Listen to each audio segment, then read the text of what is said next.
Spanish Reconquista still has a very profound effect on the world today, giving much of the South and Central America their languages. Without the Reconquista, many of the later events to come could have never happened. The Spanish Reconquista is a prime example of taking a stand because the whole movement is a reaction to the Muslim invasion of the Iberian Peninsula to who were formerly known as the Umayyad Caliphate. But to understand the Spanish Reconquista and taking a stand, you first need to learn what happened before Christendom in Spain made a recovery. It is the year 711 CE, and the Iberian Peninsula is plunged into a desperate struggle between two empires. The Umayyad Caliphate was a fierce Muslim nation from the Middle East that expanded through Africa and eventually came to Spain. Although little action occurred in the beginning, the Muslim Umayyad invasion force eventually landed in Gibraltar, subsequently obliterating a Visigothic army and quickly taking over southern Iberia. Although this was horrifying enough, 712 CE, the unopposed Umayyad forces took part to the Iberian coast. In the later years to follow, almost all of the Iberian Peninsula was under Umayyad control. The only piece of land being untouched by the sprawling empire was the few remaining foes held up in the Pyrenees mountain range. The war couldn't have come at a worse situation for the Visigoths.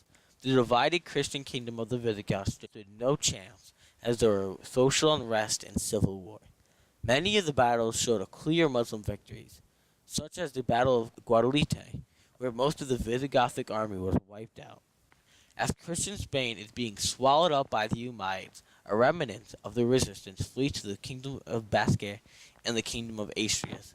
This event destroyed a hope for a Christian Spain, and the Muslim conquest draws to a close, and the Muslim kingdom of Andalus is formed. Many of the local provinces did submit, but a few stood and took a stand against the rapid takeover of Spain.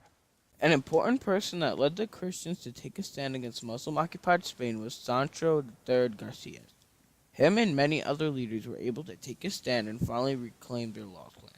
Sancho helped expand into Pamplona and Barcelona. Sancho III Garcia also claimed the kingdom of Castile and eastern Leon.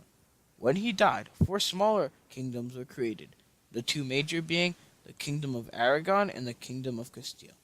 Sancho III Garcia took a stand against their invaders and greatly reduced Muslim influence, but the Reconquista still was not finished. Since the power of the Umayyad Caliphate began to dwindle, the Caliphate was broken up into different Islamic kingdoms, which reduced their power. While this was happening, the Christian kingdoms, which held a little land to the north of Spain, started to fix up their military and started retaking land.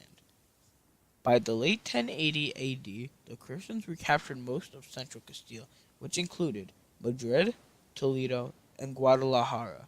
These were all taken by the Christians. However, even after this, the Reconquista did not gather real momentum until the 13th century. This was because the Spanish kingdoms often fought with each other.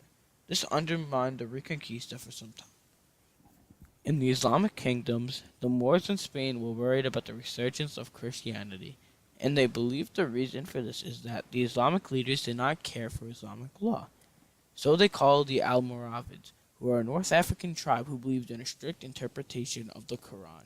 However, when they got to Spain, they overthrew the Islamic leaders, who they were called to assist. Their reign was short-lived, however, because an even more conservative radical Islamic movement took hold, the Almoravids.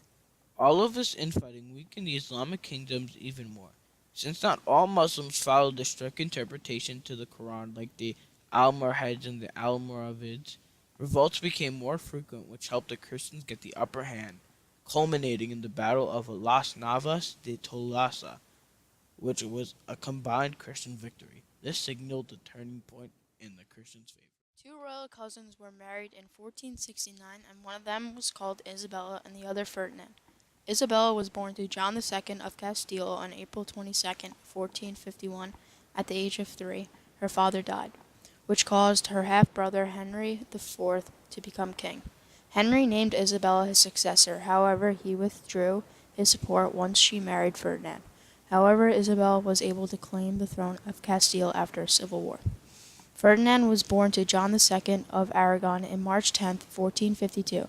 and he marries Princess Isabella of Castile on October 14th after his father dies. Ferdinand succeeds to the throne in 1479, while at the same time Isabel proclaimed herself Queen of Castile. They later on united the two into one kingdom called Castile, together.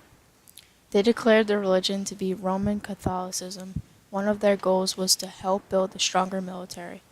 The kingdom of Aragon was added to the dynastic union of Ferdinand II of Aragon and Isabella I of Castile in 1474.